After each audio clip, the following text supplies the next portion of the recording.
حسین آباد چھوٹے امام بڑے لکھنؤ میں سماعت فرمایا گفتگو ولایت علی پر ہے، جس کے معنی ہے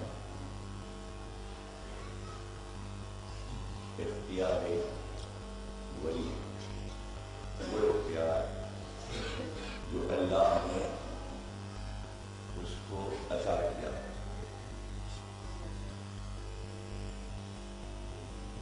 کسی بھی جگہ پر، کسی بھی مقام پر جب یہ کہہ دیا جائے کہ اللہ نے ایسا کیا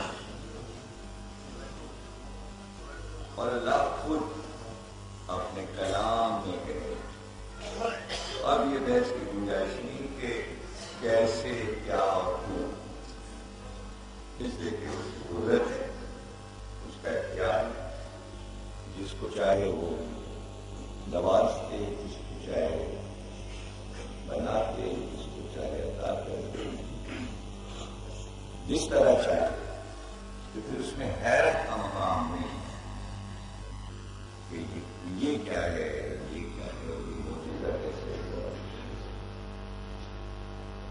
اگر یقین ہے، یعنی جب آپ کہہ رہے ہیں کہ ہم دین پر ہیں اور ہم بانی جانتے ہیں کہ دین کو قبول کر لیا، جس کے معنی ہے تسلیم، ہم نے سر کو جھکا لیا۔ تسلیم کے معنی سر کو جھکا لیا، سر کو جھکا لیا یعنی غلام اپنے آقا کے سامنے جب سر کو جھکا لیتا ہے تو بار بار ہر کام پر یہ نہیں پوچھتا کیوں، کیسے، کہاں، بس حکم بجاتا ہے۔ یہی غلام کی وفا ہے اور یہی آداب غلامی ہے۔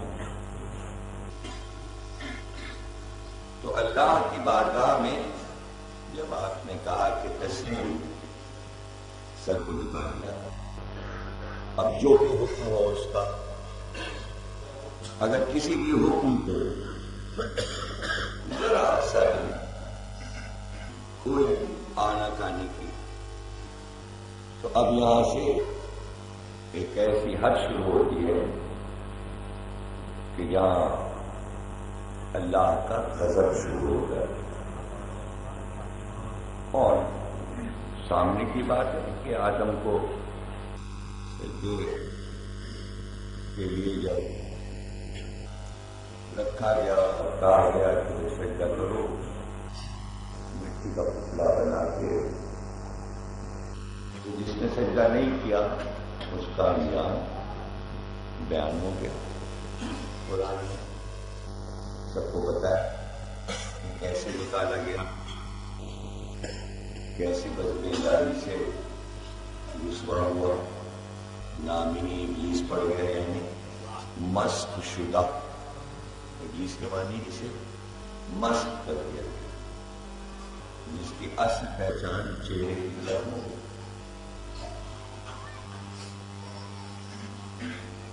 تو وہ جو اتنا بارگاہ الہی میں مشہور تھا کہ فرشتوں کو تعلیم دیتا تھا، عبادتوں میں بہت ہی مشہور کرتا تھا، بڑی عبادتیں کی، بڑا علم جاننے والا تھا، عالم تھا، لیکن ایک حکم، ایک انکار پر ساری زندگی کے کارناموں پر مٹی پڑ گئی، خاک ہو گئی۔ ایک اب نہ وہ علم رہا، نہ وہ سجدے، نہ وہ نمازیں، ایک تو وہ ایک حکم اسی سے برکھا جائے گا، ایک حکم میرا ایک حکم، میں حکم دے رہا ہوں، اور اتنی تاکید میں نے کسی کام میں اپنے پیغمبر سے نہیں کیا، میں نے اتنا اصرار کسی کام پہ نہیں کیا۔ اب کہو، وہ قول کہا جا چکا، تو اب یہاں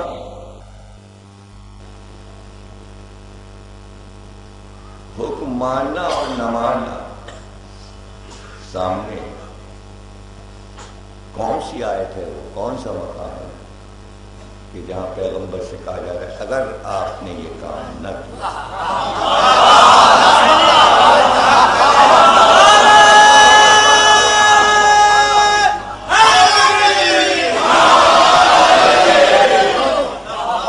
اور پیغمبر کہہ رہے ہیں کہ ہمیں ہم معذرت چاہتے ہیں، پیغمبر کہہ رہے ہیں ہم معذرت چاہتے ہیں، اس اعلان کے لیے ہم کو معاف کر، اور وہاں سے کیا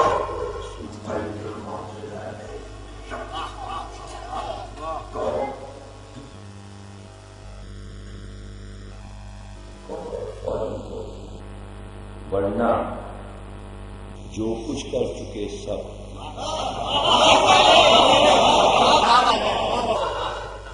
ایسے بھی کہہ دیے ہیں اپنے محبوب سے،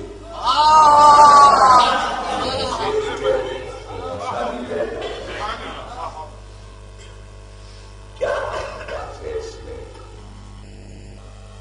اور پھر اعلانی تو ہو کے رہ جائے گا، ہم تو یہی تو چاہتا ہے کہ اعلانی ہو کے رہ جائے، صرف اعلانی تو چاہیے۔ ارے اسی میں تو دقت ہے، اعلان میں نفاذ تو الگ ہے، نفاذ کی تو بات ہی نہیں ہو رہی۔ دیکھیے ایک ہے آئین کا بننا، کسی ملک کا آئین بن گیا، بنانے والے نے ذمہ داری پوری کر دی، اب اس کے بعد اعلان ہوا فلاں صاحب نے یہ آئین بنایا، امبیڈکر صاحب نے آئین بنایا، اب اعلان ہوا، پہلے بنا پھر اعلان ہوا، اب نفاذ بعد والوں کا کام ہے، ہو یا نہ ہو چیز تو بن گئی، تو بھائی آپ اعلان کر دیے، اب کس نے عمل کیا کس نے نہیں کیا یہ سب چھوڑ دیجیے، تو پتہ چلا صرف اعلان کرنے میں دقت تھی، اعلان کرنے تو اگر آپ اپنے ذرائع ابلاغ سے وابستہ رہتے ہیں تو آپ کو پتا ہوگا کہ نہ معلوم کتنے پلان بنتے ہیں، کتنے منصوبے بنتے ہیں، لیکن فائلیں رکھی رہتی ہیں، اعلان کا موقع نہیں آتا، یعنی کوئی روک رہا ہے، جبھی تو اعلان نہیں ہو پاتا۔ اس منصوبے کا کیا ہوا، وہ جو 3 سالہ منصوبہ تھا، وہ جو 5 سالہ منصوبہ تھا، وہ جو فلاں چیز جو تھی وہ فائل میں، وہ کیوں نہیں اعلان ہوا؟ نہیں، کوئی مجبوری ہے کہ اعلان نہیں ہوا، تو اب پیغمبر کا یہ کہنا کہ معاف رکھا جائے کوئی خطرناک مصیبت ہے، پوری امت ساتھ ہے، کوئی خطرہ نہیں ہے، سب مسلمان پورا ملک اختیار میں ہے، پورا عرب، اور پھر پیغمبر ہے، تو اب آیت نے کہا آپ اعلان کیجیے ہم آپ کو کافروں سے بچائیں گے،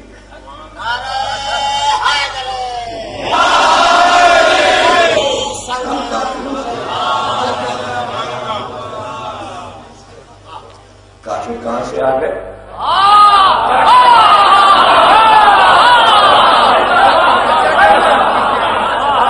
ارے بھائی پیغمبر کے آخری نماز ہے، اب تو کوئی کافر ہے ہی نہیں،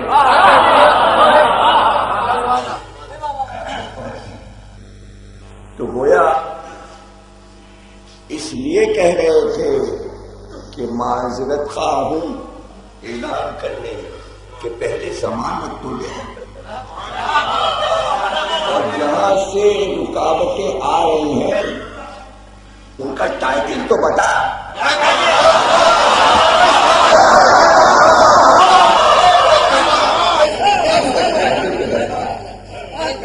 اب پتہ چلا کہ کچھ لوگ راہ روکنے والے تھے جو کالے دل کے تھے، تو اس کو کہتے ہیں سیاہ کو سیاہ، کالے دل والوں، تو وہ کچھ چاہتے تھے۔ اب یہ پتہ ہی نہ چلا کہ یہ کون سے ماحول میں گفتگو ہوئی کہ تفصیل نہ پتہ چلی کہ وہ کہہ رہا تھا اعلان کیجئے، یہ کہہ رہے تھے ہم معذرت خواہ ہیں، پھر کہا کہ نہیں آپ اعلان کیجئے ہم آپ کو محفوظ رکھیں گے۔ یعنی کیسے باتیں ہیں، کیا باتیں ہیں، کون لوگ تھے، کیا تھے، پلان کیا تھا، آج بتا رہی کوئی پلان تھا، کچھ پتہ تو چلنا چاہیے کیا تھا، کچھ معلوم تو ہو، سب راز رہ جائے گا کیا؟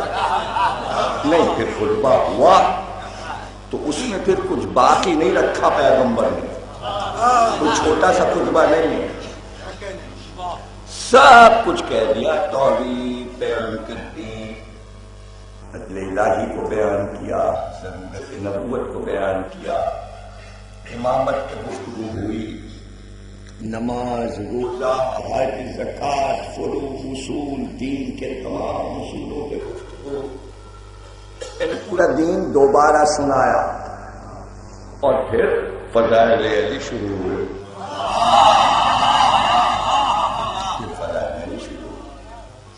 اور پھر آدھا خطبہ فضائل علی، وہ جو مشہور حدیثیں آپ سب سنتے ہیں وہ سب پیغمبر نے بار میں تمہیں دونوں جگہ چیزیں چھوڑ رہا ہوں، پھر آپ نے دونوں ہاتھوں کو اٹھایا اور دونوں انگلیوں کو ایسے پھیلایا اور کہا یہ آپس میں کبھی بھی جدا نہیں ہوں گے یہاں تک کہ حوض کوثر تک پہنچیں گے، یعنی اسی طرح جڑے رہیں گے، کوئی انہیں الگ نہیں کر پائے گا۔ اسی طرح ساتھ ساتھ کوثر کے کنارے پہنچے، کوثر کے کنارے پہنچے، یعنی یہ بھی بتا دیا کہ کہاں تک ان کو دونوں کو ساتھ جانا ہے، تو ایک پورا منظر نامہ تیار کیا ہے کہ یہ کوثر ہے، کوئی ایسا عظیم مقام ہے، اور وہاں نبی کھڑے ہیں اور اہل بیت آئے ہیں اور پہلو میں، اور اب قرآن کو آنا ہے تو کیا کوئی ریل پہ رکھ کے لائے گا، ہاتھوں پہ لائے گا، یہ آپ کے چھاپے پریس نول کشور کا آئے گا، یا نظامی پریس کا آئے گا، یا تاج کمپنی کا آئے گا، کون سا قرآن آئے گا اور کس فرقے کا آئے گا؟ نیا کوئی چھاپا جائے گا، یا پرانا قلم ہی آئے گا، یا پرانا جو ہڈیوں پہ لکھا تھا وہ آئے گا، جو چھال پہ لکھا تھا وہ آئے گا، کون سا آئے گا؟ جب تک معصوم نہ بتائے کیسے بتائے؟ معصوم نے کہا کہ قرآن مجسم ہو جائے گا اپنی اصل صورت میں، ایک نوجوان کی شکل میں۔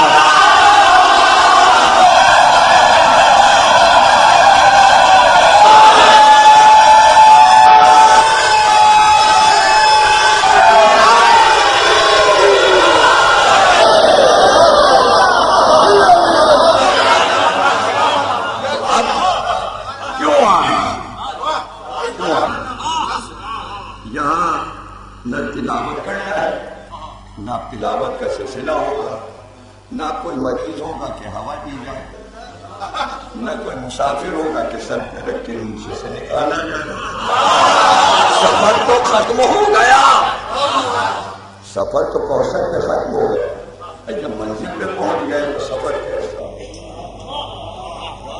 دین کے بیماروں کو دیکھ لیا گیا تو اب یہاں بیمار ہو، اب تلاوت کیسی؟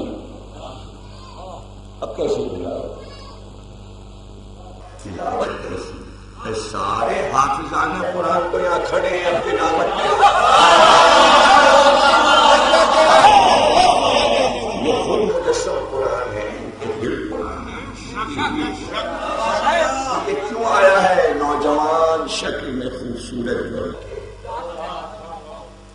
ہوتا یہ ہے کہ جب کوئی بڑا جشن ہوتا ہے اور صدر محفل اس جشن میں آتا ہے شان سے، اس کا اعلان ہوتا ہے ہمارے سب بیٹے بھتیجے بھانجے داماد سب ہمارے پاس ہوں، جشن میں شریک ہوں، پورے خاندان کو دربار میں بیٹھنے والے سب کو دیکھیں، بلندی کو دیکھیں، تو اب سب ایک ساتھ یکجا ہوئے، کوئی کہیں ہے کوئی کہیں ہے کوئی کہیں ہے، تو خوشی کا مقام ہے کہ سب ایک جگہ آ گئے۔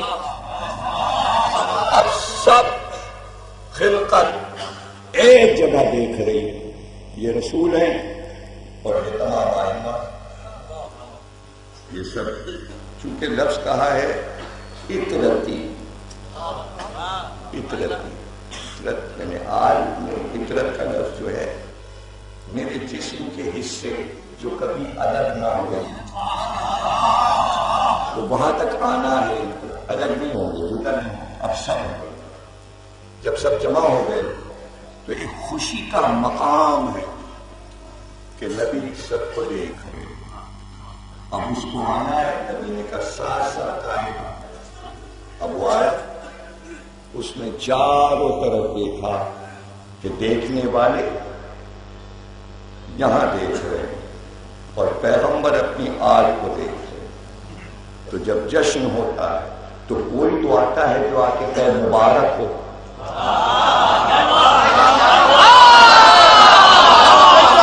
مبارک ہو، آپ کو مبارک ہو۔ تو قرآن آیا اور کیا کہا قرآن نے؟ آتے ہی قرآن نے پیغمبر کو دیکھا اور آل کو دیکھا اور ایک بار قرآن نے شروع کیا بسم اللہ الرحمن الرحیم انا اعطیناک الکوثر فصلی لربک وانحر، شانیہ کا ہوا چلا قرآن آئے گا کوثر کے کنارے، قصیدہ پڑھنے محمد اور آل محمد کا جشن ہے، جشن جشن ہے، جشن۔ تو اس جشن تک اشارہ کیا پیغمبر نے کہ یہاں تک آنا ہے دونوں کو اور یہ جدا نہیں ہوں گے، تو وہاں یہ کام ہے، اس لیے وہاں تک پہنچنا۔ پھر فرمایا جدھر جدھر حق جائے گا ادھر ادھر علی جائے گا، جدھر جدھر علی جائے گا ادھر ادھر حق جائے گا۔ پھر اس کے بعد فرمایا سنو یا ایھا الناس، سن لو، کان کھول کے سنو۔ غدیر رسول کے خطبے میں فرمایا سورہ الحمد علی کی شان میں آتا ہے،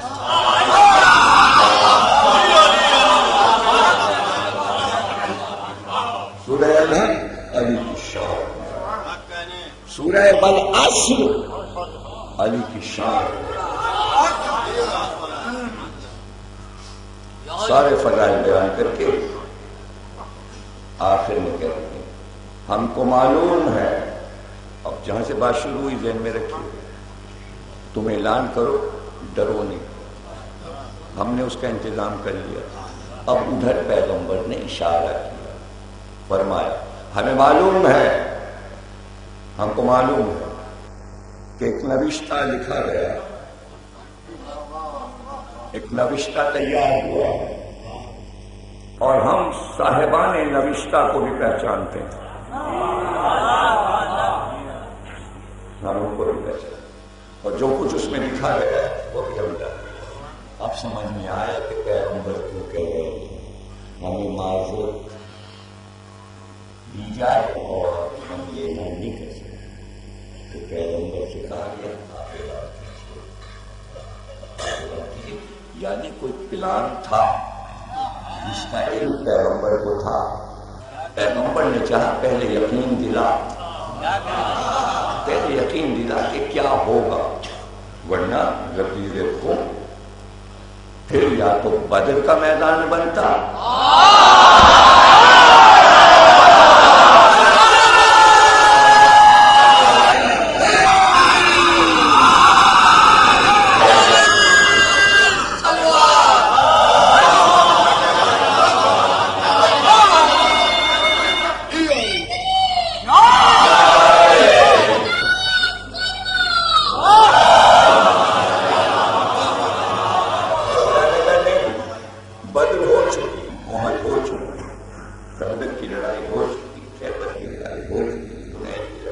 غدیر ہے، غدیر، اب جو قیامت تک غدیر ہے، یہ قیامت تک غدیر ہے۔ بدر یوم فرقان ہے، یہ الیوم ہے۔ اليوم اکملت لکم دینکم واتممت علیکم نعمتی۔ الیوم آج کا دن، آج کا دن عید بن گیا، آج کہتے اسے عید قرار دے دیا، یعنی جس دن آیت پڑھو گے منہ سے نکلے گا آج۔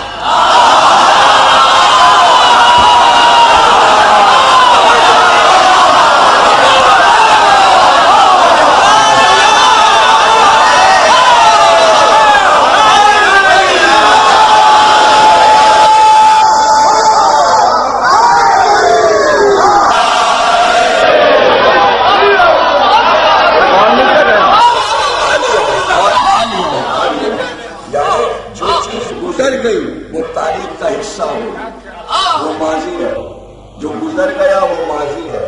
ایک آیت قرآن میں ایسی ہے جو کسی طرح ماضی نہیں بنے، الیوم آج۔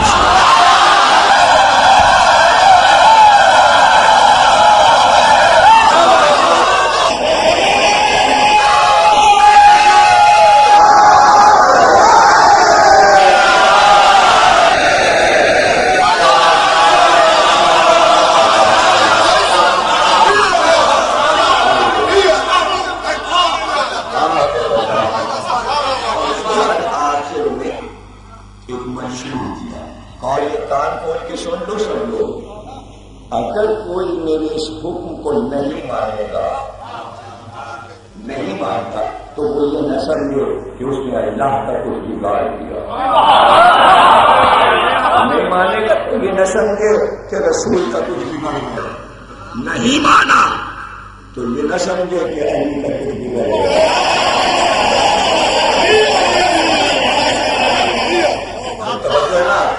اس بیان سے یہ معلوم ہوا کہ اعلان ضروری تھا اور ہو گیا، مشکل تھا اور ہو گیا، مشکل تھا اور اعلان ہو گیا۔ تو یہ تو بہت مشکل بن گئی، حل ہو گئی جو طے ہو۔ تو بڑا کام تھا اعلان، ماننا بڑا کام نہیں تھا۔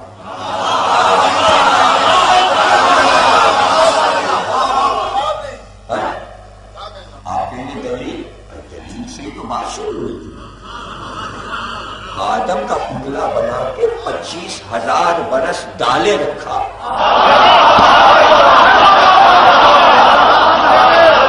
سوچو سوچو سوچو، ہم کوئی اقدام کرنے والے ہیں، جو فیصلہ کرنا ہے ابھی کر لو، ہم نے تو ارادہ کر لیا، اور اس کے بعد اعلان ہوا۔ اعلان ہوا تو اعلان ضروری تھا نا، اعلان پہ ہنگامہ ہوا، اشارہ کے کا ہنگامہ ہوا، ملائے اعلیٰ میں جھگڑا ہوا۔ یہی لفظ ملائے اعلیٰ میں جھگڑا ہوا سورہ اعراف میں، دوسرے سوروں میں، سورہ بقرہ میں، سورہ مائدہ میں، جگہ جگہ آدم کا یہ قصہ سجدے والا موجود ہے۔ ایک جگہ نہیں 13 جگہ قرآن میں موجود ہے۔ پھر سجدے سے شیطان نے انکار کیا، پھر اس کو جھگڑا کیا، اس کو کیوں بنا رہا ہے؟ پتہ چلا اسی لیے بنا رہا تھا کہ دلوں کی باتیں باہر آئے۔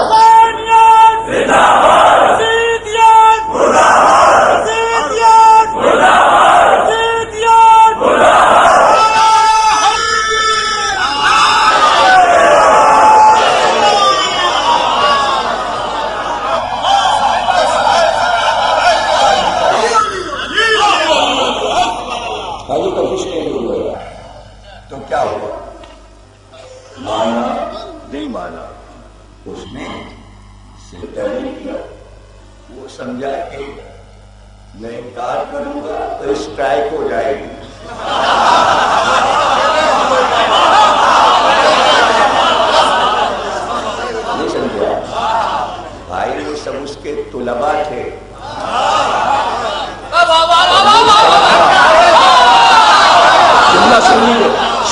قرآن انکار کس بات پہ کر رہا تھا؟ طالبان پہ کر رہا تھا.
ہم زمین پہ تم کو خلیفہ بنا کے بھیج کس پر؟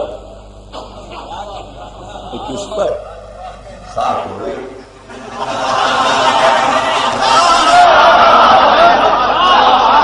کس پر؟ زمین پر. زمین پر یہ جو مٹی ہے نا اس کے خلیفہ. نسل تو شروع ہوگی.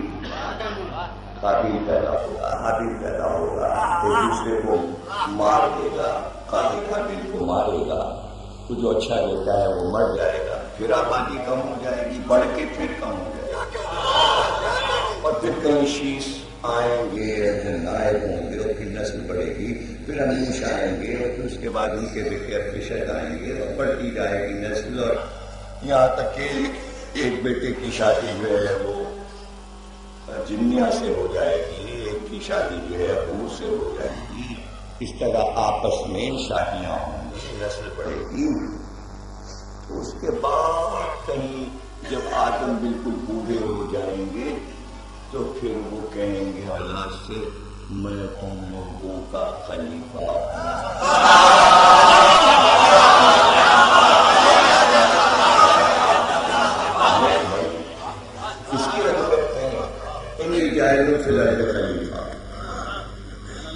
اعلان کی ضرورت ہے. اور جب کہہ دیا ہے تو ہے, کہہ دیا بس ایک لفظ ہے, کہہ دیا خلیفہ تو بس کہہ دیا من کو تو مولا.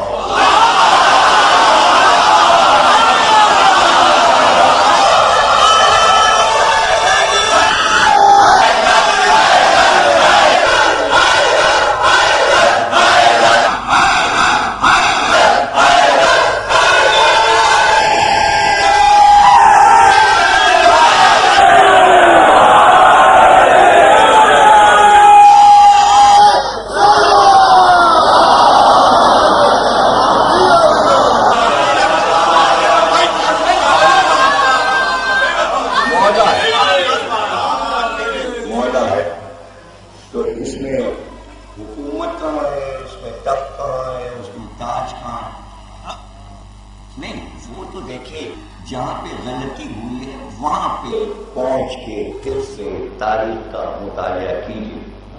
غلطی درس میں ہو گئی ہے, کیونکہ میں ایک بات کہا کرتا ہوں کہ کچھ لوگ اعتراض کرتے مثلا کہتے ہیں وہ نوح کا بیٹا وہ یہ کیوں ہوا, یہ فلاں کیوں ہوا, یہ ایسے کیوں ہوا. میں پوچھتا ہوں کس طرح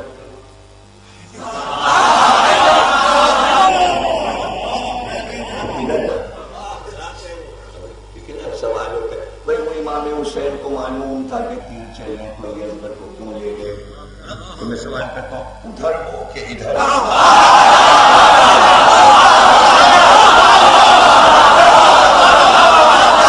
سوال کا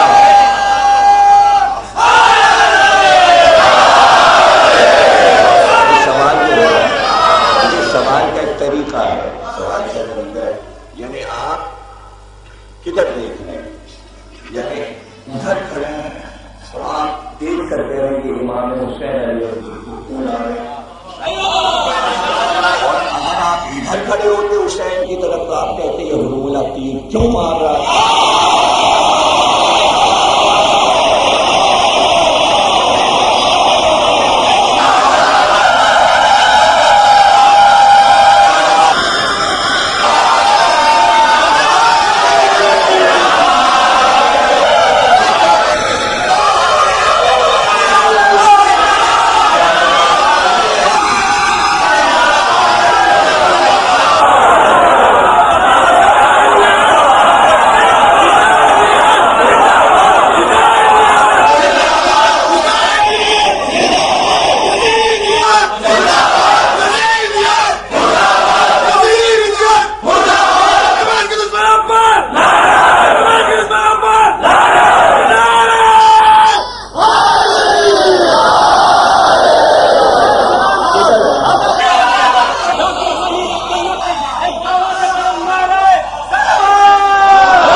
دیکھے کس لکیر کے پاس ہے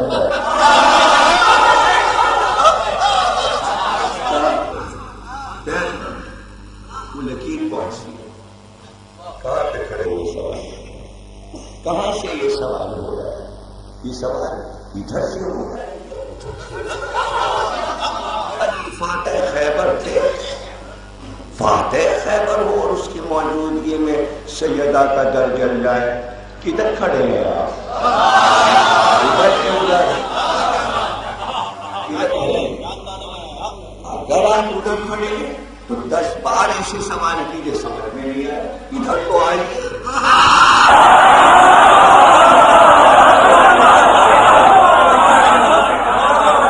آئیے ادھر آئیے، ہم سمجھائے دیں پھر بات سمجھ میں آ جائے۔ وہ دور سے کھڑے ہو کے سوال نہ پھر بات سمجھ میں نہیں آئے گی۔ بھائی یہ کیا ہوا؟ اعلان تو ہوا تھا غدیر میں، پھر یہ ہوا کیا؟ تو کہاں کھڑے ہو کے سوال کر رہے ہیں؟ ادھر تو آئیے،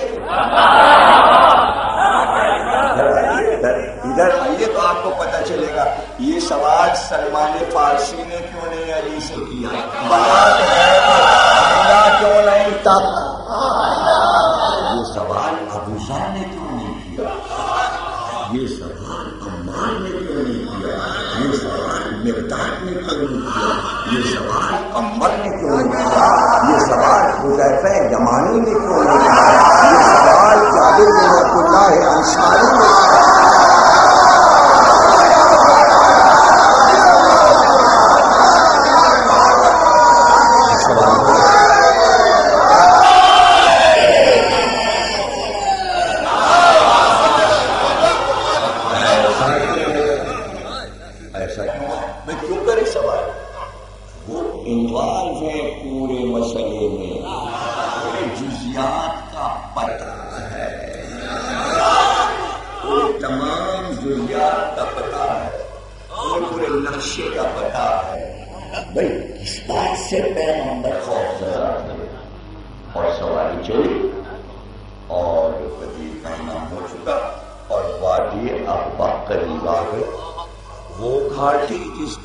قرآن اور تمہیں کیا پتا وادی اقبا کیا ہے؟ سوال ہو گیا۔ قرآن میں اللہ بہت سے سوالات کر دیتا ہے اور پھر جواب نہیں دیتا، اور جواب دے گا بھی تو وہ ایسا ہوگا کہ بس تسلی ہو جائے، رموز ظاہر نہیں ہوتی جب تک معصوم اور تم کیا جانو شب قدر کیا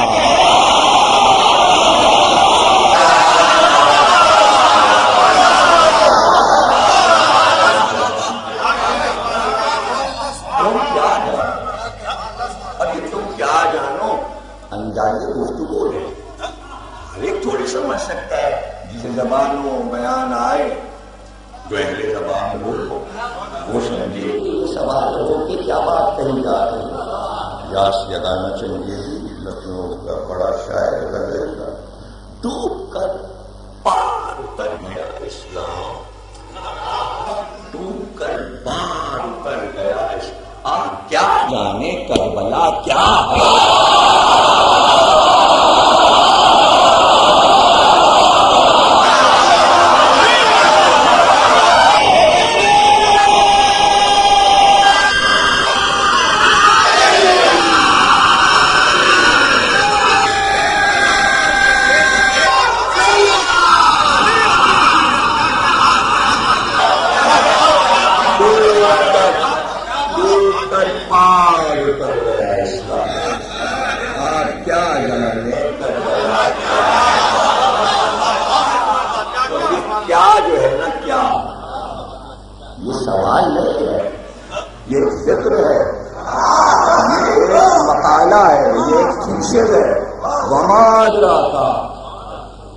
تمہیں تو ادراک ہی نہیں، تم تو عقلی نہیں رکھتے، تمہارے پاس تو فہم نہیں ہے۔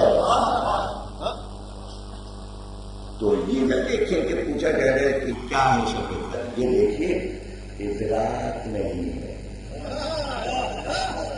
تو آیت تو قیامت تک رہے گی، آیت تو قیامت تک رہے گی، ادراک نہیں ہے،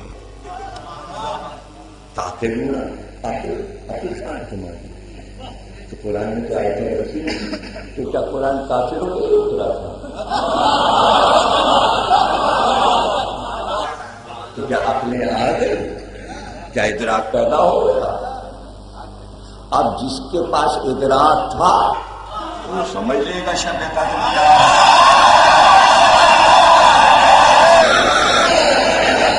جو عقل میں کامل ہے وہ قرآن کی ہر بات سمجھ لے گا.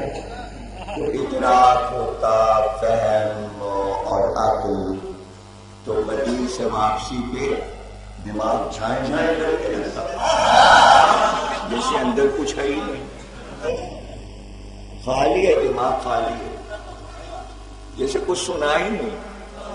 یہ ہوا کہ اندر سے اور حالی کیسے ہو لگا کسی نے کھوپڑی کے پھول سے بھیجے کو نکال کے کہیں پھینک دیا، حافظہ غائب ہو گیا. اب ایک ایک سے تمہیں یاد ہے، تمہیں یاد ہے، تمہیں یاد ہے، اور کہتے جا رہے ہیں اب تیرا حافظہ گیا، تیرا چہرہ گیا، تیری آنکھیں گئیں.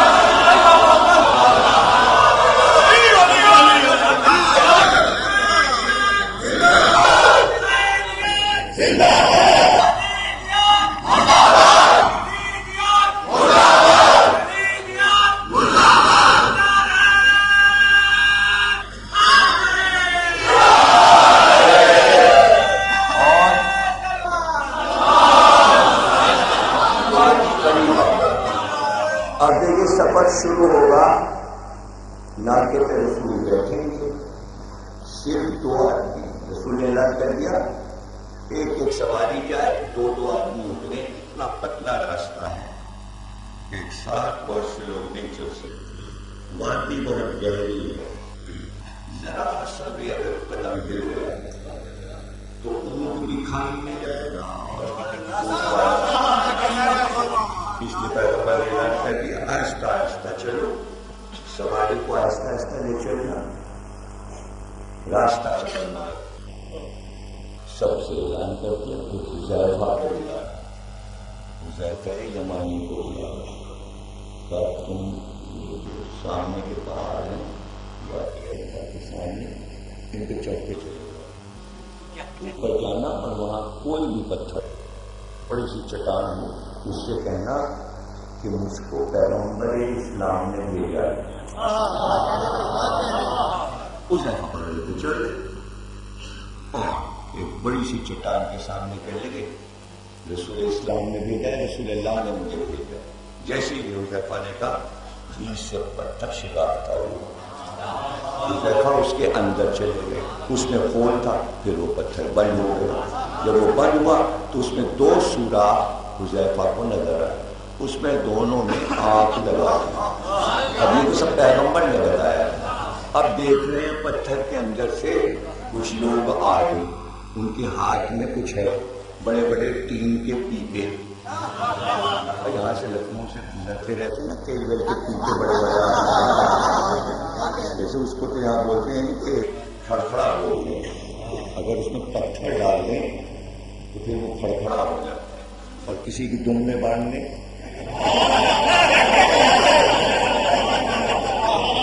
تو 3 کے میں پتھر بھرے جانے لگے. اب حذیفہ دیکھ رہے ہیں اور سب چہرے پر ڈھاٹا باندھے.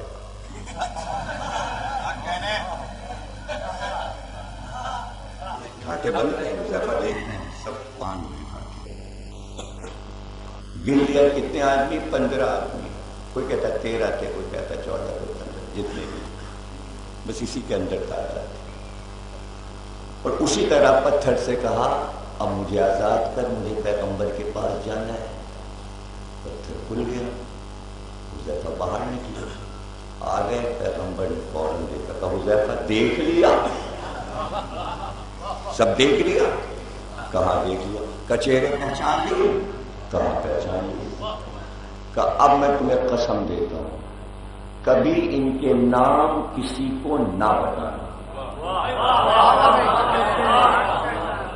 کسی کو ان کے نام نہ بتانا، کسی کو ان کے نام نہیں۔ پانچویں امام حضرت امام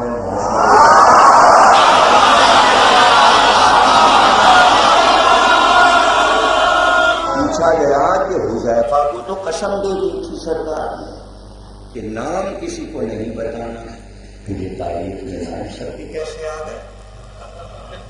اور سرکار نے تم بتائے امام نے فرمایا کہ جب ناکہ چلا تو آگے حذیفہ تھے، میعاد کو پکڑے ناکے کو دھیرے دھیرے چلا رہے تھے، اس پہ تھی سرکار، اور پیچھے سے ناکے کو ٹھیل گئے تھے آہستہ آہستہ عمار یاسر۔ تو امام نے فرمایا کہ حذیفہ کو ناموں پہ قسم دی تھی، عمار کو قسم نہیں دی تھی۔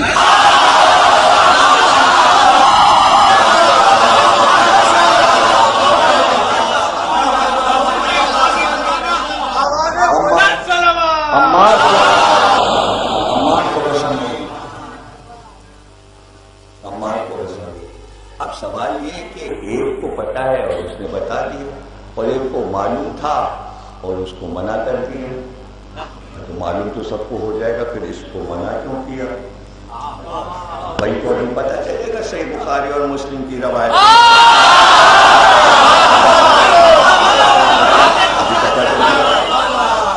اب بعد سرکار دو عالم مثال کے بعد مسجد نبوی میں نماز پڑھ کے حذیفہ ایک بادشاہ کی طرح ایک چٹائی بچھا کے بیٹھے، جا ہی نہیں رہے، نماز پڑھ چکے، جاری میں اب لوگ آئے مسافر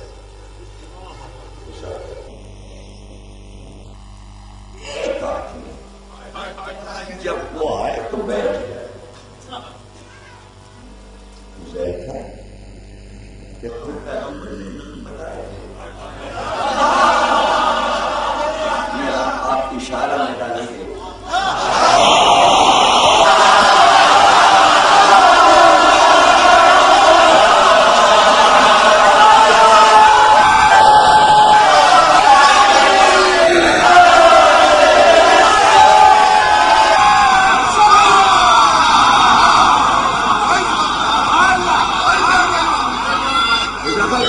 نام معلوم ہے لیکن مجھے بڑی پسند، میں نام نہیں بتا سکتا، ایک دن دو دن تین دن ایک دن بیٹھا ہو جاتا کہ بتا ان ناموں میں میرا نام بتا۔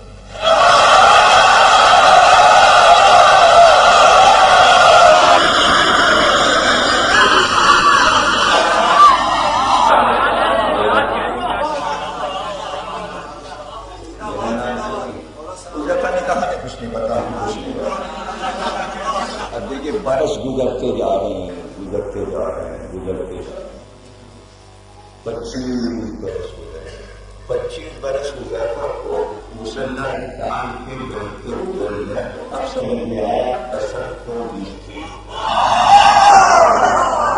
یعنی کسی راز کا مسند نشین بنایا تھا حذیفہ کو، اور اس مسند میں بیٹھے رہنا ایک دن کے انتظار میں، اور وہ دن آ گیا 25 برس کے بعد کہ وہی جو روز پوچھتا تھا میرا نام ہے، مجھ کو دیکھتا تھا حذیفہ کیا میں نظر آیا تھا، اسی نے آخری دن یہ کہا حذیفہ نام بتاؤ یا نہ بتاؤ، میں تھا وہی منافق۔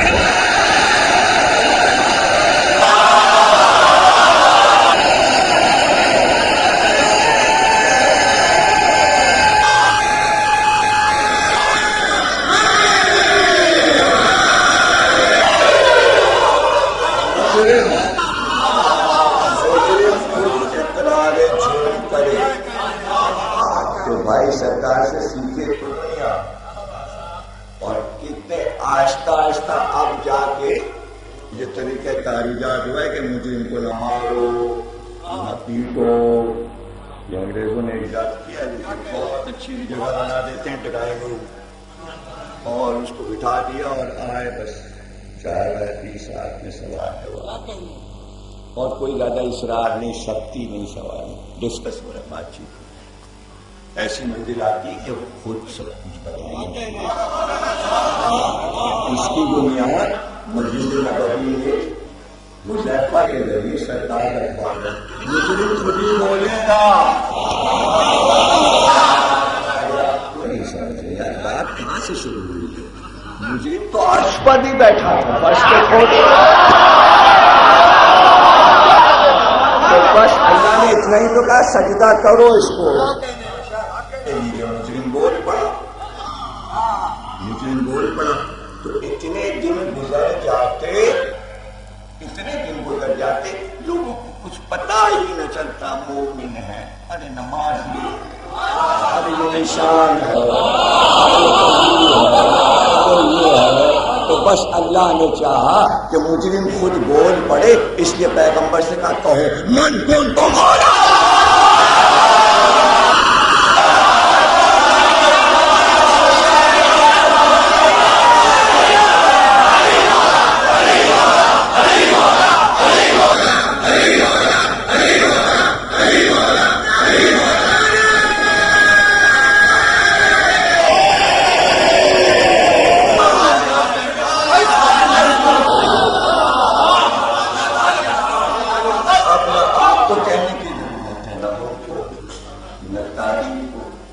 لیکن اب یہ سمجھ میں بات نہیں آتی معیار کیا بنا، یہ بھی تو پتہ چلنا چاہیے کہ یہ معیار بنا کیا کہ ہوا کیا.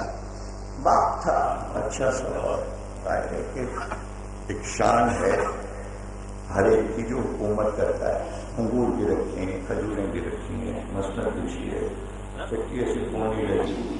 عبداللہ ابن عباس آ گئے، آؤ آؤ انگور کھاؤ، آؤ کھجوریں کھاؤ. بیٹھ گیا عبداللہ. اچھا بھائی تو یہ بتاؤ یہ تمہارے چچا زاد جو ہے وہ ابھی بھی مجھ سے ناراض ہیں؟ عبداللہ ابن عباس نے کہا آپ کیسی باتیں کرتے ہیں، یہ کوئی پوچھنے کی بات ہے؟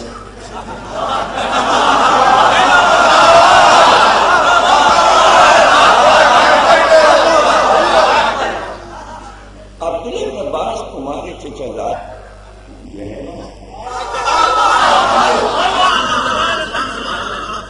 ناراض ہیں، وہ دیکھو ان کو سمجھاؤ، بات سمجھاؤ. میں تو نہیں سمجھا تھا لیکن تم سمجھاؤ. کیا سمجھاؤ؟ دیکھو بات یہ تھی کہ پیغمبر یہ چاہتے تھے، پیغمبر یہ چاہتے تھے کہ علی کو اپنے بعد خلیفہ بنائے، لیکن اللہ نہیں چاہتا تھا. عبداللہ کے پاس کر لے کیسی بات کر رہے ہیں آپ؟ کبھی دیکھو نا، اگر اللہ چاہتا تو ہم کیوں بیٹھے ہوتے، علی ہوتے. اللہ نے نہیں چاہا، ہمارے لیے چاہا. عبداللہ بن عباس نے کہا اللہ نے کیوں چاہا؟ اللہ نے یہ فیصلہ کیا کہ ایک ہی خاندان میں نبوت بھی آئے اور ایک ہی خاندان میں خلافت بھی آئے، تو اللہ نے نہیں چاہا کہ دونوں چیزیں بنی ہاشم میں جمع ہوں.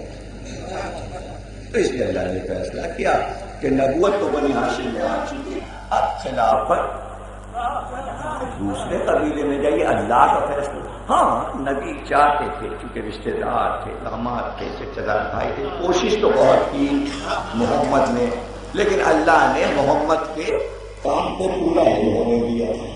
یہ فکر چلی. کیا فکر چلی؟ یعنی محمد کچھ کام اپنی مرضی سے کرتے ہیں، کچھ اللہ کی مرضی سے کرتے ہیں. اس میں اعلان ولایت جو ہے وہ پیغمبر کی اپنی مرضی تھی، نماز روزہ جو ہے وہ اللہ نے کہا تھا تو نبی نے کر دیا. جو اللہ نے کہا وہ سب کر رہے ہیں مسلمان، جو نبی نے کہا.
چلائے وہ مر جائے گا. جب وہ مر جائے گا تو یہ فکر اس نے چلائی. اگر وہ بدل گئی تو کیا ہوگا؟ بے عزتی ہوگی. اور مرنے کے بعد بے عزتی ہوگی. کہنے کو تو کہہ گئے اللہ نے یہ چاہا کہ ایک ہی جگہ خلافت اور نبوت جمع نہ ہو. مر گئے، چلے گئے، اور پھر کیا ہوا؟ یہ علی کو بلا کے چوتھی کیوں دے دی؟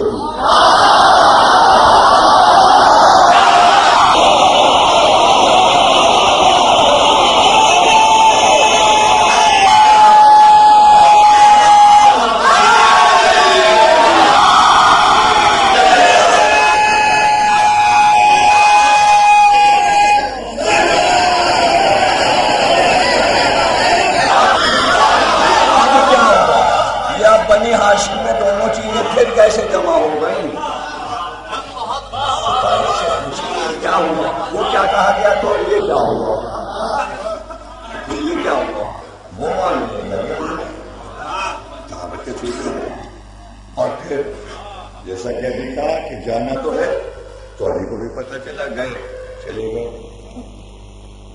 لوگوں کو پتا بھی نہیں تھا، اندازہ نہیں تھا کہ ابھی جنازے پہ آئیں گے.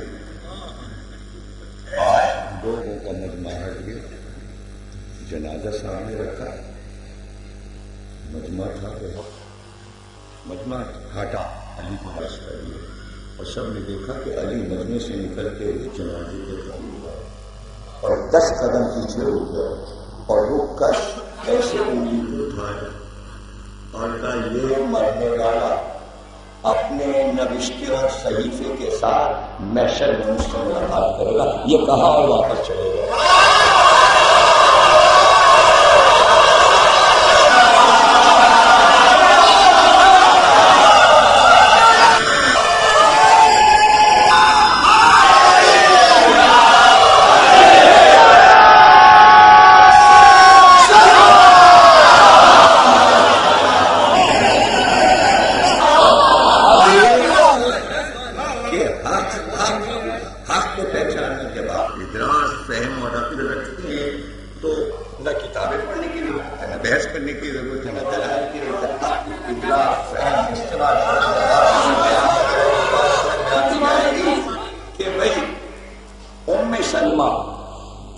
رازداری رسالت ہے.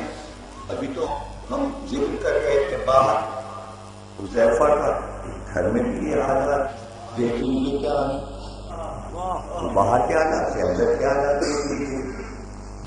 ایک بار مدینے میں شور ہوا کہ بھائی بیٹھ ہوئی ہے، اجماع ہوا ہے، سب کچھ ہوا ہے. ام سلمہ نے اپنے بیٹی علی کو بلایا. ام سلمہ کے بیٹی کا نام علی ہے، شوہر کا نام عبداللہ. رسول اللہ سے شادی سے پہلے جب بیوہ ہو گئی تو بچوں کے ساتھ رسول اللہ سے عقد کیا. تو پہلی شوہر عبداللہ کے بیٹے کو، جو کہ ام سلمہ کا بیٹا جوان ہو چکا، کا بیٹا دیکھو وہ مسجد نبوی میں جاؤ اور دیکھو کیا ہوتا ہے، پھر مجھے آگے بڑھانا اور ممبر کے قریب کھڑے رہنا. بیٹا گیا اور جیسے ماں نے کہا ویسے کچھ دن کے بعد واپس آیا. ماں نے پوچھا بیٹا کیا ہوا؟ کہا یہ ہوا یہ ہوا یہ ہوا، اور کہا تمہاری طرف دیکھا تھا؟ کہا نہیں میری طرف نہیں. ذرا دیکھیے انتظار کسے کہتے ہیں، اور رسول کس طرح امت کو سکھا کے جا رہے ہیں کہ میرے بعد بھی سیکھ لینا. اگلے وقت کا صدقہ کتنا قیمتی ہے. 3.5 برس گزر گئے، پھر شور ہوا، پھر ہلہ گلا ہوا. ام سلمہ نے کہا جاؤ ممبر ہٹائے کھڑے رہے. پھر جو گزرے بتانا. بیٹا گیا واپس ہے، کیا ہوا بیٹا؟ کہا دور ہو گئی، سب ٹھیک ٹھاک ہو گئی. کل تمہاری طرف دیکھا تھا. دیکھیے 3.5 ہو، اب 10 سال ہوئے، اب پھر 10 سال ہوئے. 10 سال کے بعد پھر شروع ہوا. ام سلمہ نے کہا جاؤ بیٹا جاؤ مسجد میں جاؤ اور جا کے دیکھو کیا ہوتا ہے. بیٹا آیا، کیا ہوا؟ ماں نے پوچھا کیا ہوا؟ اب بیٹھو سب ٹھیک ٹھاک ہو گئے. کل تم کو دیکھا تھا. کل 13 سال پھر گزر.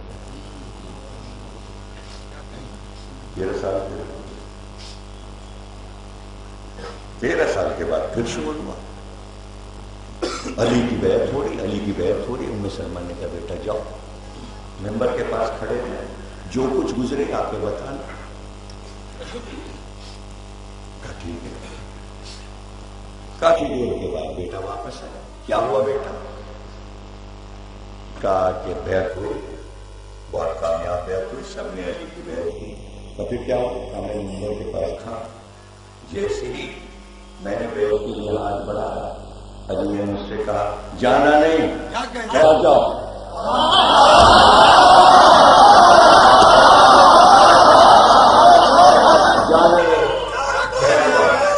اما میں وہیں پر رکا رہا۔ بیعت کا سارا کام بخیر و خوبی جب ختم ہوا تو علی منبر سے اترے، میرے پاس آئے، کہا چلو چلو تمہاری ماں کے پاس چلا۔ ماں نے کہا پھر کیا ہوا؟ کہا میں آگے آگے چلا، علی پیچھے پیچھے۔ کہا پھر کیا ہوگا؟ کہا اماں میں گھر میں آ گیا، وہ دروازے پر ہے۔ بیٹے نے کہا میں گھر میں آ گیا، علی دروازے پر ہے۔ ابھی ام سلمہ یہ پوچھ رہی تھی کیا ہوا، اور بیٹا کہہ رہا تھا کہ وہ دروازے پر۔ باہر سے آواز آئی، ام سلمہ وہ تختی سونے کی جو رسول اللہ نے دی تھی وہ دے دو۔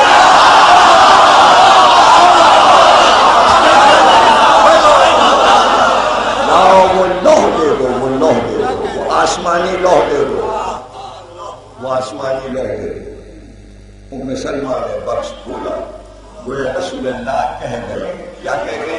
ام سلمہ اس لوح کو رکھ دو، میرے بعد 12 ہوں گے میرے جانشین، سب کے نام میں نے لکھ دیے، پہلا علی، دوسرا حسن، پھر حسین، پھر زین العابدین، پھر محمد باقر، پھر جعفر صادق، پھر موسی طاہر، پھر علی رضا، پھر محمد تقی، پھر علی نقی، پھر حسن عسکری، یہاں تک کہ میرا بیٹا آخری حجت میں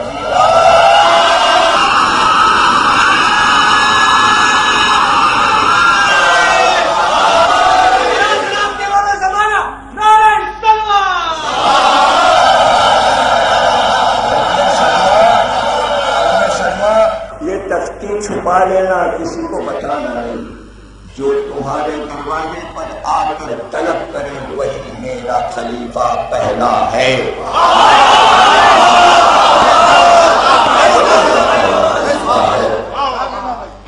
ام سلمہ نے وہ تختی نکالی، دروازے کے پاس آئی، علی کے حوالے کر دیا، کہ یہ آپ کی امانت ہے جو رسول اللہ نے رکھوائی تھی، سب کچھ تاریخ میں لکھا ہوا ہے، بس یوں دیکھتے چلے جاؤ، ہاں بس راستہ انتخاب کر لو کہ جھاڑ جھنکار کا راستہ چاہیے یا ایسے خوبصورت راستے چاہیے جیسے آصف الدولہ کے امباڑے میں بیچ میں بنے ہوئے، یا جیسے حسین آباد نگر میں پانی بھی نظر آ رہا ہے، درخت بھی نظر آ رہے ہیں، پھول بھی نظر آ رہا ہے، چلنے میں اچھا لگ رہا ہے، راستے میں نہ کانٹے آ رہے ہیں نہ گڈھا آ رہا ہے۔ ظاہر ہے کہ بھائی آپ نے تو یہ راستے اپنائے ہوئے ہیں، یہ راستے آپ نے اپنائے ہوئے، ان راستوں پہ چل کے آپ لوگ آ رہے ہیں، آپ کی مشق ہو رہی ہے۔ اب جو بار بار گڑھوں میں گرے چلے جا رہے ہیں، گرے چلے جا رہے ہیں، تو ان کو تو بھی گڑھوں میں گرنا ہی ہے، اسی لیے پہچان بتا گئے۔ مسئلہ یہ تھا کہ دل کی بات ظاہر ہو جائے، وہ ظاہر ہو گئی، تاریخ کے افسانے ختم ہو گئے، کچھ نہ رہا، ولایت علی زندہ ہے، اور آپ کہنے کو کچھ بھی کہتے رہیے، وہ عقیدہ بن کے زندہ ہے، نہیں سمجھے؟ ولایت علی عقیدہ بن کے زندہ ہے، اور کس سے تاریخ بن کے زندہ ہے، تاریخ عقیدہ نہیں ہے۔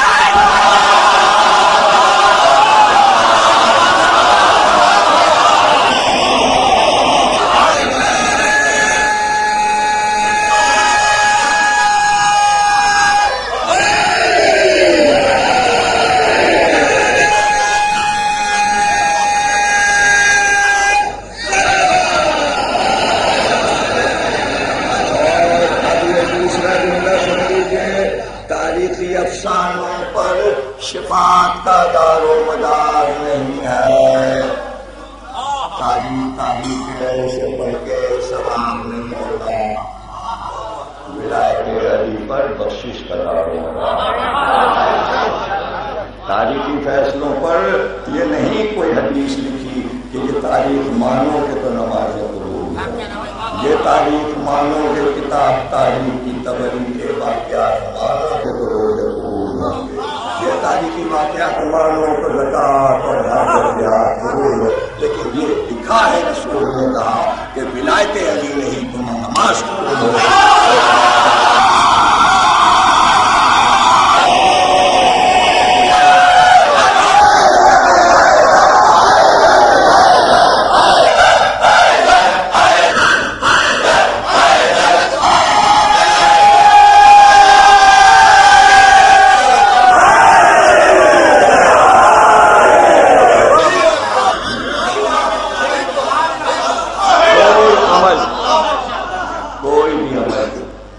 اللہ کی نگاہ میں قابل قبول نہیں، اس کی وجہ یہ کہ نگرانی علی کی ہے، چونکہ اللہ نے سپرد علی کے کر دیا۔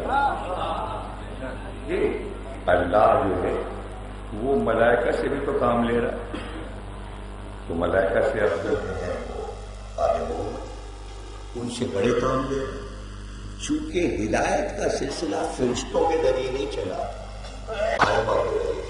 تو فرشتوں سے امت کا کوئی واسطہ نہیں،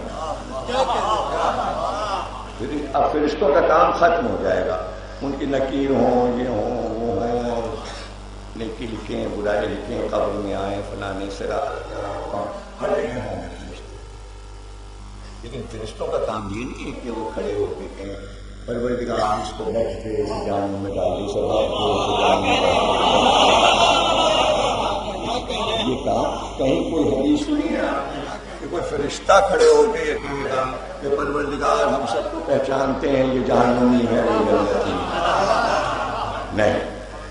یہ تو ابو سلط غلام ہے امام رضا علیہ السلام کا، اور وہ پوچھ رہا ہے ایران میں راتوں کو جب اس کی خدمت بس اتنے اس کے سپر تھی کہ امام جب آتے تھے باہر سے جیسے ہی امامہ اتارتے تھے جلدی سے دوڑ کے ابا اتاری دوڑ کے اس میں نانے اتاری بیٹھے اور اٹھائے، سب چیزیں جگاتے رہے، یہ روز کی خدمت تھی، کیا کہنا ہے اس خدمت سے۔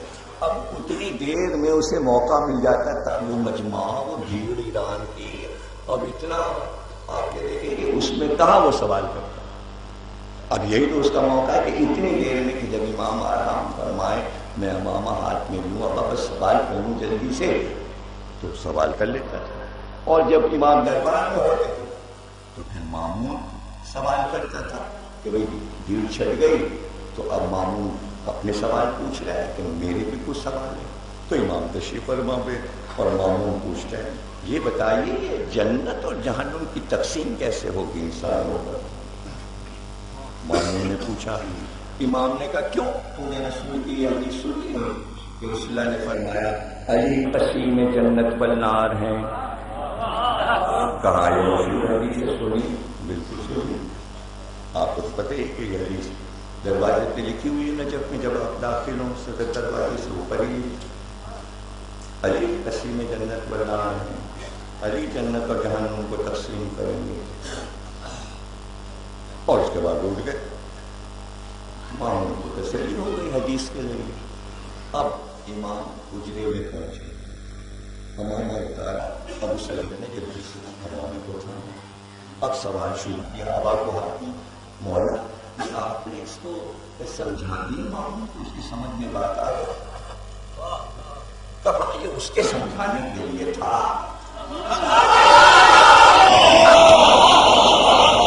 یہ اس کے سمجھانے کے لیے تھا۔ ابو سلمہ نے کہا مولا کہ اس کے آگے پوچھیں، کہا اس کے آگے بیٹھنے کو دیتے بتاتا ہوں۔ غلام کھڑا ہوا ابو سلمہ، میں قریب میں جب آپ نے شکو گئے تو اس کا بھی رونا ہے، ابو سلمہ کا لوگ زیارت کرتے ہیں، امام رضا کی زیارت کرتے ہیں، شکو میں اس کی زیارت کرتے ہیں، وہی غلام ہے، امام فرماتے ہیں بیٹھ کیا سن کیا ہو، ایک بار علی جہنم اور جنت کے درمیان کھڑے ہو جائے اور اللہ پوری خلقت سے کہے گا گزرو صراط سے، ادھر علی ہو گیا اور سارا مجمع صراط کی طرف بڑھ گیا، اور جیسے جیسے بڑھتا جائے گا علی بس اشارہ کرتے جائیں گے جہنم اور دوزخ کی طرف، اور کہتے جائیں گے اے جہنم یہ تیرا یہ میرا۔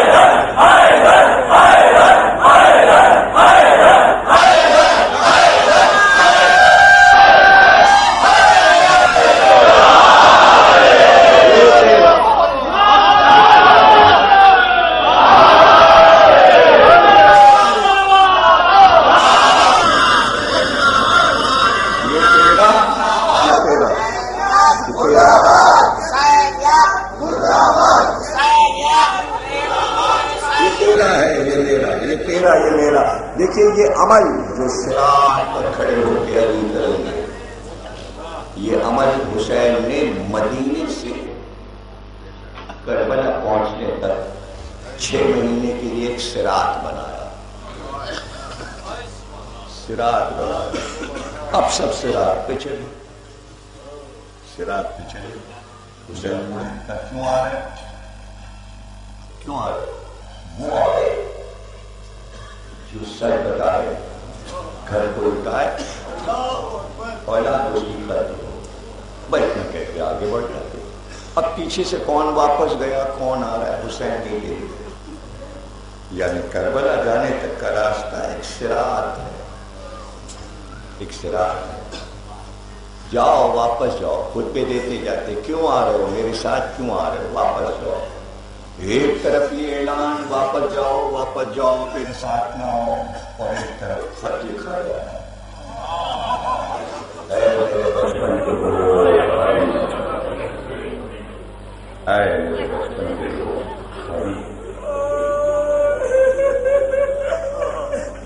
آنے میں جلدی کرنا، ایسا نہ ہو کہ دیر کر دو اور حسین کو نہ ہو۔ خط کا شروع کا لفظ ہے مرد فقیر، ہے مرد فقیر، بچپن کا دوست، ایسی دوستی، ایسی دوستی، دوستی کا مظاہرہ حبیب اور حسین اکثر مظاہر دعوت کرتے تھے صحابی کے رسول اللہ کے حبیب کے والد، تو اس میں چھوٹے سے تھے، 5 سال کے تھے، حبیب بھی 5 سال کے۔ دعوت میں آ رہے، کھانا گھر میں پکا رہی، حبیب کی والدہ تیاری ہو رہی ہے، فرش بچھ رہا ہے، خوشی میں کبھی نیچے جاتے ہیں کپڑے بدلے ہوئے، حبیب آج میرا دوست آ رہا ہے، آج میرے دوست حسین آ رہا ہے، ان کے نانا آ رہا ہے، رسول اللہ، خوشی آ رہا ہے۔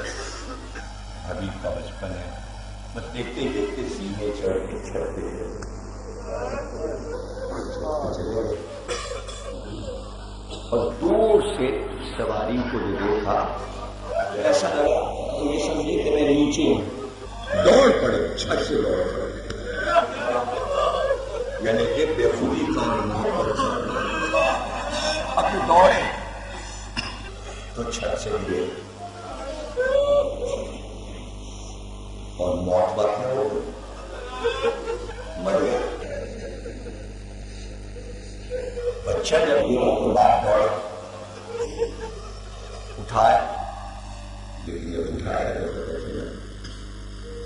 بچہ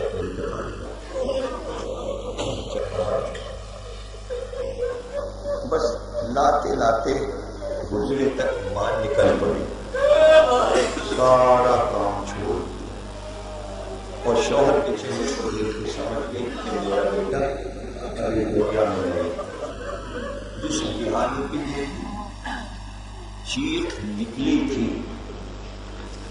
کہ مظاہر نے لاش رکھ کے کہا خبردار آپ میرے گھر رسول آ رہے ہیں،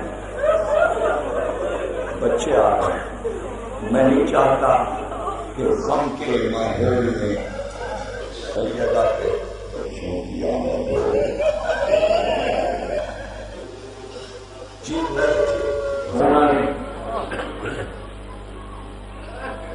ایک چٹائی لا کے بچے کی لاش کو اس میں لپیٹ کے پھر کونے میں رکھے اور بس تھوڑی دیر کے بعد رسول اللہ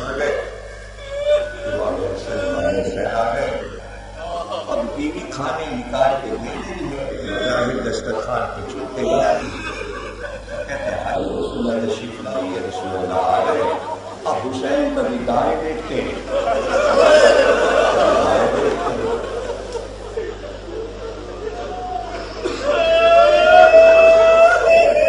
ملائکہ کا کھانا شروع کیجیے یا رسول اللہ تو دلدار حسین نے کہا آپ کیسی بات کرتے ہیں یہ آپ کے دوست ہیں آپ ان کے دوست ہیں آپ ان کے صحابی ہیں تو آپ دونوں ساتھ کھانا کھائیے میں کیسے کھاؤں میرا دوست حبیب کہاں باہر تک کھیلنے گیا ہوگا آ جائے گا کھانا کھائیے جب تک حبیب میں کھانا نہیں کھاؤں گا دیکھیے ظاہر ہے کہ بچے کی گفتگو ماں کب تک برداشت کرتی ماں نے چیخ نکل چیخ نکلی تو رسول اللہ کھڑا کر کے کھڑے ہو گئے کا مزہ ہے کیا بات ہے تمہاری زوجہ اتنی دردناک آواز سے کیسے روک رہی بس یہ کہنا تھا کہ دل کو پہن شروع ہو گئے دنیا شروع ہو گیا ظاہر میں رو دیتا یا رسول اللہ بچے کا انتقال ہو گیا ایک بار حسین آگے بڑھے کل یہ کیسے ہو سکتا ہے کہ حبیب کا انتقال ہو گیا کل لاش تو وہاں پڑی چل کے دیکھ لو حسین آئے چٹائی کو ہٹائے دیکھا حبیب زخمی حالت میں مرے پڑے ہیں قریب جا کے بیٹھ گئے سینے پہ ہاتھ رکھا پھر رخسار رکھا یہ کیسے ہو سکتا ہے کہ تم چلے جاؤ ارے مجھے تو تمہارا لاشا کربلا میں ہو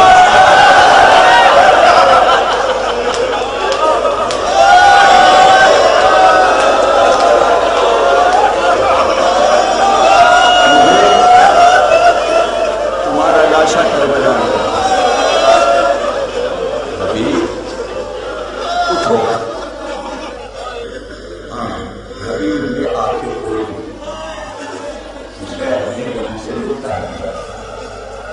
بس جو پیار تھا رسول اللہ نے مسکرائے اور ملائکے بھی مسکرائے حبیب زندہ ہو گئے جس میں واپس ہو گئی مشکل کشا کے لال میں حبیب کو ملا دیا کربلا کے لیے آپ سوچ رہے ہوں گے کہ کیسا خطیب ہے یہ پاکستان سے 4 محرم کو ہم ہمیشہ سے حبیب کا حال سنتے آئے ہیں اس سفر کے مہینے میں زمین اختر صاحب بیٹھے ہوئے حبیب کا حال پر ہے سوچ کے پڑھ رہا ہوں ایسا غور تو کرو ہاں ایک میلے پر حبیب کا سر دیکھا آگے آگے حسین کا اور کوفے میں داخلہ تھا اور اشتہار تھا بڑا مجمع تھا اور کسی مقام پر دونوں سے بچے کھیل رہے کھیلتے کھیلتے بچوں نے حبیب کے دروازے پر آ کر دستک دی اور بیٹے کو آواز دیا حبیب کے بیٹے کا نام ہے قاسم قاسم حبیب اور بچوں نے کہا چلو گے باہر جس کا اعلان ہوا تھا وہ جو بادشاہ کے باقی ان کا قافلہ ہے ہم سب تماشا دیکھنے جا رہے ہیں چلو آگے آگے قاسم پیچھے پیچھے سارے لگے مجمع بہت تھا مجمع کو بتاتے ہوئے تاکہ ایک ہی کون لوگ آئے کیا ہوا آگے بڑھ دیکھا ایک سر آیا اس کی زلفیں کانٹے پہ پڑی ہیں نشانی میں سجدے کا نشان ہے پھر ایک اور جوان بچ آیا وہ حسین چل رہا ہے پھر ایک اور سر آیا وہ 14 سال کے بچے کا تھا پھر ایک اور سر آیا وہ 9 سال کا بچہ تھا ویسے ہی ایک اور سر آیا لگتا تھا دونوں بھائی ہیں اور پھر ایک بار قاسم کی نظر پڑی اور سر کو دیکھتا رہ گیا بہت غور سے دوستوں کی طرف مڑ کر کہا یہ تو میرے باپ چہرہ ہے، یہ تو میرے باپ کا چہرہ ہے۔ لوگوں نے کہا یہ تو تمہارے والد ہیں، یہ تو حبیب بن مطالب ہیں۔ کیا میرے بابا قتل ہو گئے؟ کیا میرے بابا قتل ہو گئے؟ تو پھر ضرور یہ حسین کا سر ہے، یہ حسین کا سر ہے، یہ میرے آقا کا سر ہے، یہ میرے بابا حبیب کا تقریر ہو گئی، ہمیں زیادہ نہیں پڑھانا ہیں، یہ حسین کا سر ہے، یہ میرے بابا حبیب کا سر ہے۔ میری طرف دیکھیے گا، میرے دوستو میرا ساتھ دو گے، کہتے ہو نہیں تمہارے باپ کا معاملہ ہے، دوستی کا حق تو ہم ادا کریں گے۔ کہتے چلو پھر اس بات تلواریں سب نے گھروں سے لی اور تلواریں لے کر بازار میں آئے، اور جو سر لے کر چل رہا تھا اس کے گرد تلوار چلانا شروع کی، اس کو مارا، اس کے ہاتھ سے نیزہ چھینا، اور ایک بار نیزے کی علی سے اپنے باپ کا سر اتارا اور ہاتھ پہ رکھا، اور سارے دوست تلوار کے سائے میں قاسم کو لے کے چلے۔ بس بھائی تقریر ہو گئی، تو اب کیا میں یہاں ہوں؟ جس کا وارث ہوتا ہے، جب باپ کا وارث ہوتا ہے تو اس طرح شان سے باپ کا سر لے کے، مگر بات سید سجاد ہاتھوں میں ہاتھ دریا، گلے میں خارزہ ٹوپ، پیروں میں بیڑیاں، اور حسین کا سر اور زینب کا سر۔ ہمارے لاش کے بعد ہمیں کوئی غم نہ دینا سوا ہمیں حسین کے بعد